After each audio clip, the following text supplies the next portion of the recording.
Good morning. I'm Lee Jamison, and this is the 203rd installment of the Bible in a Year. Today's readings are from Psalms 31 and 32 and Acts 23, 16 through 35. Into your hand I commit my spirit. Psalm 31. To the choir master, a psalm of David. In you, O Lord, do I take refuge. Let me never be put to shame. In your righteousness deliver me. Incline your ear to me. Rescue me speedily. Be a rock of refuge for me, a strong fortress to save me. For you are my rock and my fortress, and for your name's sake you lead me and guide me. You take me out of the net they have hidden for me. For you are my refuge. Into your hand I commit my spirit. You have redeemed me, O Lord, faithful God. I hate those who pay regard to worthless idols, but I trust in the Lord. I will rejoice and be glad in your steadfast love, because you have seen my affliction. You have known the distress of my soul, and you have not delivered me into the hand of the enemy. You have set my feet in a broad place. Be gracious to me, O Lord, for I am in distress. My eye is wasted from grief, my soul and my body also. For my life is spent with sorrow, and my years with sighing. My strength fails because of my iniquity, and my bones waste away. Because of all my adversaries I have become a reproach, especially to my neighbors, and an object of dread to all my acquaintances. Those who see me in the street flee from me. I've been forgotten like one who is dead. I have become like a broken vessel, for I hear the whispering of many. Terror on every side, as they scheme together against me, as they plot to take my life. But I trust in you, O Lord. I say, you are my God. My times are in your hand. Rescue me from the hand of my enemies and from my persecutors. Make your face shine on your servant. Save me in your steadfast love. O Lord, let me not be put to shame, for I call upon you. Let the wicked be put to shame. Let them go silently to Sheol. Let the lying lips be mute which speak insolently against the righteous in pride and contempt. Oh, how abundant is your goodness, which you have stored up for those who fear you, and worked for those who take refuge in you. In the sight of the children of mankind, in the cover of your presence you hide them from the plots of men. You store them in your shelter from the strife of tongues. Blessed be the Lord, for he has wondrously shown his steadfast love to me when I was in a besieged city. I had said in my alarm, I am cut off from your sight, but you heard the voice of my pleas for mercy when I cried to you for help. Love the Lord, all you his saints. The Lord preserves the faithful, but abundantly repays the one who acts in pride. Be strong and let your heart take courage, all you who wait for the Lord.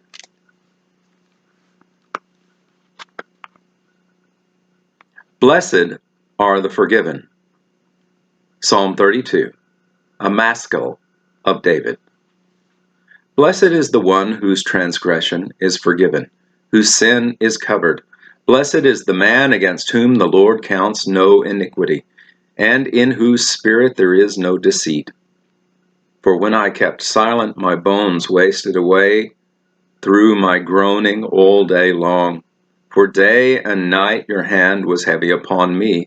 My strength was dried up as by the heat of summer. I acknowledged my sin to you, and I did not cover my iniquity. I said, I will confess my transgression to the Lord, and you forgave the iniquity of my sin. Therefore let everyone who is godly offer prayer to you at a time when you may be found. Surely in the rush of great waters they shall not reach him. You are a hiding place for me. You preserve me from trouble. You surround me with shouts of deliverance. I will instruct you and teach you in the way you should go. I will counsel you with my eye upon you.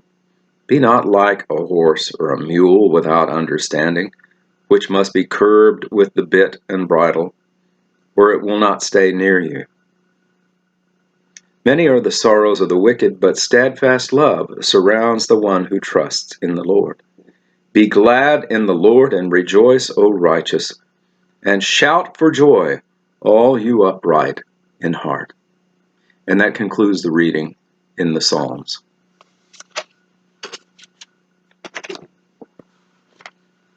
And now Acts 23, verses 16 through 35.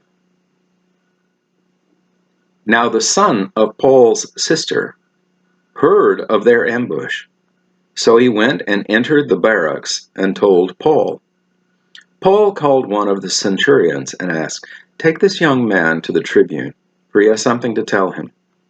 So he took him and brought him to the tribune and said, "Paul, the prisoner, called me and asked me to bring this young man to you. He has something to say to you." The tribune took him by the hand and going aside asked him privately, "What is this that you have to tell me?" And he said, "The Jews have agreed to ask you to bring Paul down to the council tomorrow, as though they were going to inquire somewhat more closely about him. But do not be persuaded by them, for more than 40 of their men are lying in ambush for him, who have bound themselves by an oath neither to eat nor drink till they have killed him. And now they are ready, waiting for your consent." So the tribune dismissed the young man, charging him, "Tell no one that you have informed me of these things." Paul sent to Felix, the governor. Then he called 2 of the centurions and said, "Get ready 200 soldiers, with 70 horsemen and 200 spearmen, to go as far as Caesarea at the 3rd hour of the night. Also provide mounts for Paul to ride, and bring him safely to Felix the governor." And he wrote a letter to this effect. Claudius Lysias, to His Excellency the Governor Felix, greetings. This man was seized by the Jews and was about to be killed by them when I came upon them with soldiers and rescued him. Having learned that he was a Roman citizen, and desiring to know the charge for which they were accusing him, I brought him down to their council. I found that he was being accused about questions of their law, but charged with nothing deserving death or imprisonment. And when it was disclosed to me that there would be a plot against the man, I sent him to you at once, ordering his accusers also to state before you what they have against him. So the soldiers, according to their instructions, took Paul and brought him by night to Antipatris, and on the next day they returned to the barracks, letting the horsemen go on with him. When they had come to Caesarea and delivered the letter to the governor, they presented Paul also before him. On reading the letter, he asked what province he was from, and when he learned that he was from Cilicia, he said, "I will give you a hearing when your accusers arrive." And he commanded him to be guarded in Herod's praetorium. And that concludes the reading in Acts. Thank you for watching this video all the way to the end. To gain a wider audience for this series of videos, I ask a few favors of you. First, please like the video and subscribe to the channel. You can also click on a bell icon, and that will make sure that you receive notifications when new videos come out. Then, if you have comments or questions, even if they're critical, I want to hear from them. Be civil, of course. The YouTube algorithm rewards videos that receive audience participation. So I appreciate your input. You are a part of this channel as well.